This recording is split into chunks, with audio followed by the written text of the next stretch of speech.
Assalamualaikum warahmatullahi wabarakatuh. Bismillahirrahmanirrahim. Alhamdulillahirabbil alamin. Wa bihi nasta'inu ala umuri dunya waddin. Wassalatu wassalamu ala sayyidina Muhammadin wa ala alihi wa sahbihi ajma'in, amma ba'du. Perkenalkan, nama Mufaddil dan Bapak Daryanto akan mempresentasikan mata kuliah metodologi studi Islam mengambil judul yaitu konsep nubuwah dan risalah dalam Islam, peran penting Nabi dan Rasul dalam memahami dan mempraktekkan ajaran Islam. Untuk memahami konsep kenabian, kita dapat mempelajarinya dari dua istilah, yaitu Nabi dan Rasul. Yang pertama, istilah Rasul memiliki arti manusia yang mendapatkan tugas khusus dari Allah Subhanahu wa Ta'ala untuk menyampaikan pesannya. Rasulullah yang mendapatkan wahyu memiliki kewajiban untuk mengajarkan kepada umatnya. Sedangkan yang dimaksud dengan Nabi yaitu manusia yang mendapatkan wahyu dan tidak memiliki kewajiban untuk mensiarkannya kepada umat manusia. Nabi Muhammad SAW merupakan Nabi yang terakhir yang memiliki keistimewaan dibanding dengan Nabi sebelumnya. Beliau mendapat tempat yang terhormat di sisi Allah Subhanahu wa Ta'ala, bahwa Nabi Muhammad adalah muhaimin, yang artinya sebagai pengawas, rujukan, saksi dari kitab-kitab suci sebelumnya, sebagaimana yang tertulis dalam Al-Quran surat Al-Ma'idah ayat 48. A'udzubillahi minasyaitonirrajim. Bismillahirrahmanirrahim. Wa anzalna ilaikal kitaba bil haqqi musaddiqan lima baina yadayhi minal kitabi wa muhaiminan alaihi, yang artinya, dan kami telah turunkan kepadamu Al-Quran sedang membawa kebenaran, dengan membawa kebenaran, membenarkan apa yang sebelumnya, yaitu kitab-kitab yang diturunkan sebelumnya dan batu ujian terhadap kitab-kitab yang lalu itu. Quran surat Al-Maidah ayat 48. Dalam beberapa ayat, konsep berpikir juga memiliki makna relasional dengan konsep kebenaran nubuwah dan risalah. Adapun fungsi nubuwah di antaranya ialah menghilangkan tradisi taklid buta dan kejumudan.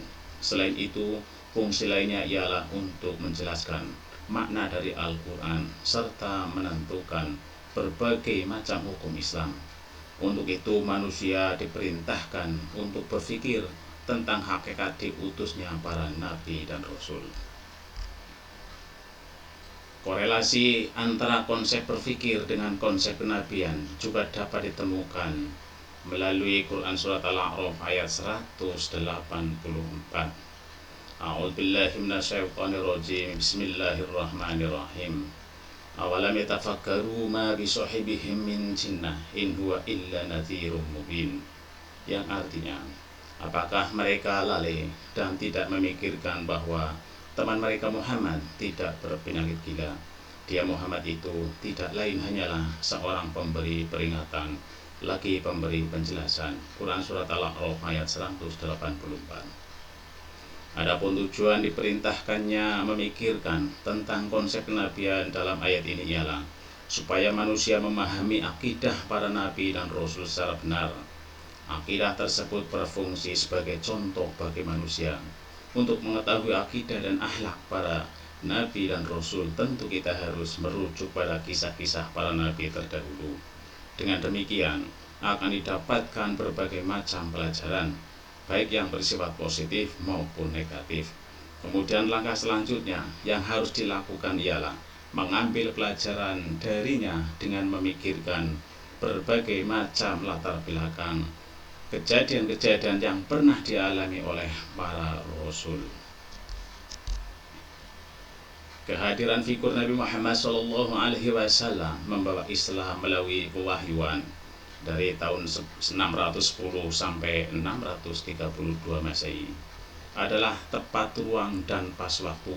Makkah dan Madinah Yasrib di kala itu relatif jauh dari jangkauan kekuasaan dan pertikaian dua negara adik kuasa, Romawi dan Persia. Kedua negeri adik kuasa sedang melemah akibat perang yang berkepanjangan antara mereka. Dalam tempo yang sangat relatif singkat, 23 tahun Nabi SAW meraih kesuksesan yang sulit diprediksi dan mencengangkan dalam mengemban tugas dan misi dari Allah Subhanahu wa Ta'ala. Pasca wafatnya Nabi SAW 632 Masehi, keberhasilan ini diestafetkan oleh Khulafaur Rasyidun yang generasi yang terbaiknya. Petebaran dari dalil Al-Quran dan hadis yang mengungkap peran sentral dan kedudukan beliau yang sangat mulia di tengah-tengah umatnya. Pertama yaitu sebagai bayan atau penjelas kitabullah. Berdasarkan teks surat An-Nahl ayat 44, Nabi SAW sebagai bayan dan penafsir dengan otoritas penuh terhadap teks-teks wahyu dalam konteks tekstual maupun kontekstual. Beliau adalah the first interpreter tanpa merujuk penafsirannya. Kajian Al-Quran menjadi hampa hanya opini yang mengandalkan resonalitas belaka dan pandangan makna Al-Quran. Bayan Nabi SAW sangat dibutuhkan karena ayat-ayat Al-Quran sebagian bersifat muhkam dan mutasyabihat, mutlak dan muqayyad, mantuk dan mafhum. Isyarat ini menunjukkan bahwa memahami makna Al-Quran tidak cukup dengan terjemah, tetapi harus memahami bahasa Al-Quran. Bahasa Nabi bukan bahasa ibu dan lokal saja, karena Al-Quran hanya diturunkan dengan bahasa Arab. Yang kedua yaitu uswatun hasanah sebagai model yang wajib ditaati. Nabi SAW sebagai uswatun hasanah dalam arti qudwatun thayyibah hamidah taqtaduna biha atau qudwatun sholihah yatasabihi, yaitu tuntunan yang baik lagi terpuji yang menstimulus orang lain untuk meniru, mencontoh dan mengikutinya.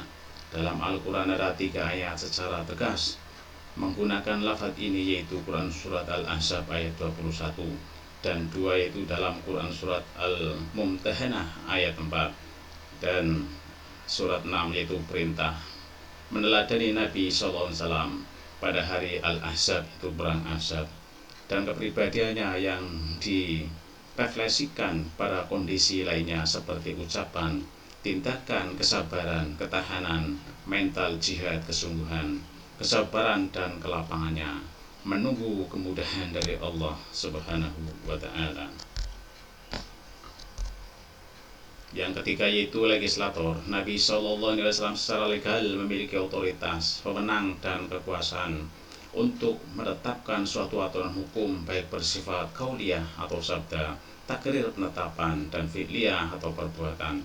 Pada masa Nabi adalah periode pembentukan legal jurisprudence atau fikih yang bersumber dari wahyu.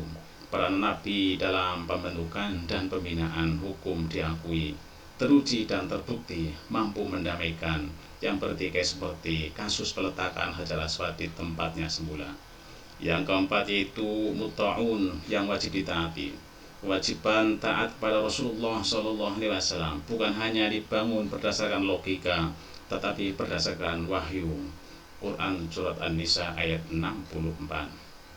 Ketaatan kepada Nabi secara holistik dari berbagai aspek sosial, politik, militer, manajemen, pendidikan, dan lainnya.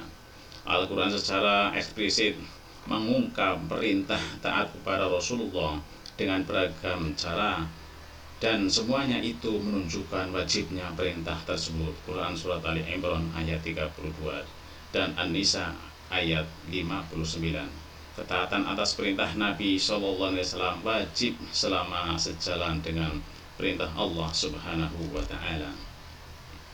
Semoga bulan mauludnya Nabi SAW, bulan Rabiul Awal ini, bacaan sholawat al-berjanji dan bukan sekedar ritual dan seremoni, tapi memahami dan mempraktikkan ajaran dan syariatnya. Amin ya rabbal alamin. Wallahu a'lam bishawab. Pak Tani pergi ke sawah, pulang-pulang membawa ikan.